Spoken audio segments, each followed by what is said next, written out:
What's going on, guys? This is Alex Tex Kate, and welcome back to the channel.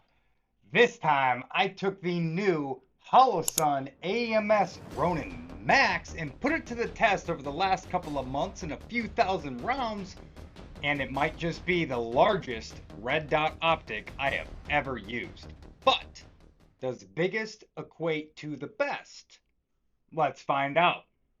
On first impressions, this thing looks like a brick, but the massive window that comes out at 1.57 by 1.18 inches, or roughly 40 by 30 millimeters, makes it feel like you're looking through a windshield rather than a dot sight.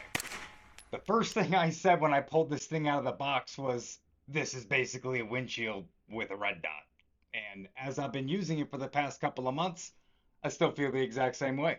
Holosun claims it's their largest objective lens in their lineup, and from what I've seen, it feels pretty justified. So first, we're going to go over the immaculate list of specs for this thing, starting with these lens covers that you see here. That is for a quick eject in a way. If you were to get mud or rain and rain were to stop and you want to get that off real quick mid shooting and or in between stages, you can do that with these transparent flip down covers that are always protecting your glass but never obstructing your view. I can't tell the difference whether they are on or off. And the overall unit dimensions are a compact 2.2 by 1.94 by 2.52 with a 10.4 ounce weight. So although it looks like a brick, it doesn't weigh anywhere near what you would think it would by looking at it. It comes with the well-known MRS reticle, which is your 65 MOA circle, 2 MOA dot, or the two of them paired together. They are well known for that, as well as for the 32s, I believe. And it is offered in both green and in red. As far as the battery goes, it runs on a CR2032 battery, like pretty much most optics nowadays outside of your RMSC footprints or compact optics. But for the high majority, if they aren't running a 123A, once you get into these bigger red dots and holographics, it's CR2032. So that's convenient because it's consistent with other optics. It also does come with an extra battery tray as well in case something happens to yours. You do not have to sit there and wait for Holosun to send you a new one. So along with those power features, you do have Shake Awake per usual with Holosun, as well as your solar failsafe. So in bright light, the sight powers recharges via its solar cell, which is always a nice thing. I have witnessed a friend's optic battery flying out on their Holosun with the solar failsafe, and they finished the entire stage, still won the match, and after they finished, they went around looking around. Everyone was curious what was going on, but thankfully to the solar failsafe, he was able to retain his dot even though his battery had ejected on target 2 of 14.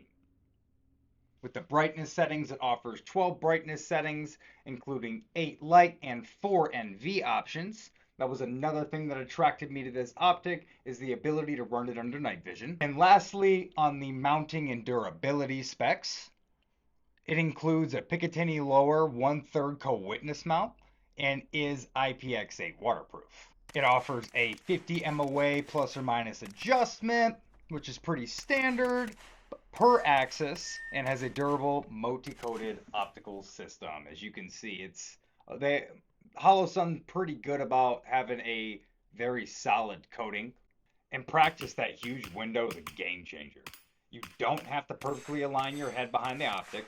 Target tracking and reloads feel fluid. Despite the size, the optic is lighter, less bulky feeling than most of your other holographic designs. The controls are really responsive, and switching reticles or illumination modes feel seamless between strings if that was something you needed to do. But the buttons are really nice. I've seen buttons kind of come a long way over the last 5+ years or so, and it's not something that people really thought was something that would be needed until you put some real hard use on them and you start having issues with them. So the longevity of one always helps. A nice button is always just a nice added feature. Now, at the end of the day, does it answer the question, is it the biggest? Yes, especially in your Holosun lineup. Holographic options like your EOTech, your XPS lines offer compatible window sizes, but the Max's footprint still appears to be the largest that's out there in overall total. So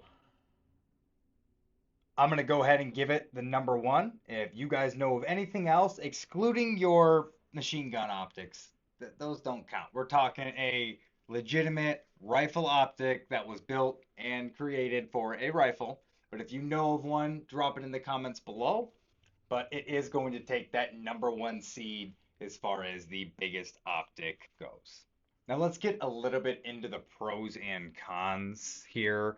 Starting with the pros, it does have a massive field of view, which is awesome for dynamic shooting. And by dynamic, I mean far right, far left, moving around, acquiring many different types of target. It's lightweight relative to the visual size. The MRS reticle option and intuitive control, so the nice buttons and the easy to use and easy to change reticle options. The solar fail-safe and a long battery life, and it does claim up to 50,000 hours of on battery life, and that is not including when Shake Awake turns it off. It's rugged, weather-resistant build. It's waterproof. You don't have to worry about it getting rained on or it getting wet. It works just like an EOTech does. So now that we've touched on some pros, let's get into some cons. Starting with the large footprint would limit rail space if you're someone who is more of a minimalist and you like something like an aim point or a small red dot optic like an SCRS from Holosun as well. Then a big optic obviously probably isn't even going to be in your wheelhouse of things you're interested in. But number two would be its price tag being a little bit higher for retail, but you can get it on Amazon for like 540 bucks, which is absolutely comparable, especially when your EOTech start around there and go all the way up to double that. Outside of that, I really haven't found any other cons of this optic thus far whatsoever. It has been operating wonderfully for me. It's a huge window, easy to acquire any target I need to. It's not in the way of my secondary eyes vision. I don't have that problem. That was actually something I was asked about. But hey, any question's a good question, usually. Here's the bottom line. If you're chasing maximum sight picture, fast target acquisition, and you don't mind the overall size, this thing absolutely fits the script. After a couple thousand and a few months with this thing, I have only been able to get better and better and better with it, and it has actually helped me increase my vision speed on transitions with a pistol on top of it. Now, I don't know exactly why that is, but makes me like it even more, obviously. Any progress is happy progress. But for competition builds where speed is of the matter and as much availability of field of view that you can get matters, this thing is 10 out of 10, please. But that's the Holosun AEMS Ronin MAX. I have absolutely loved it.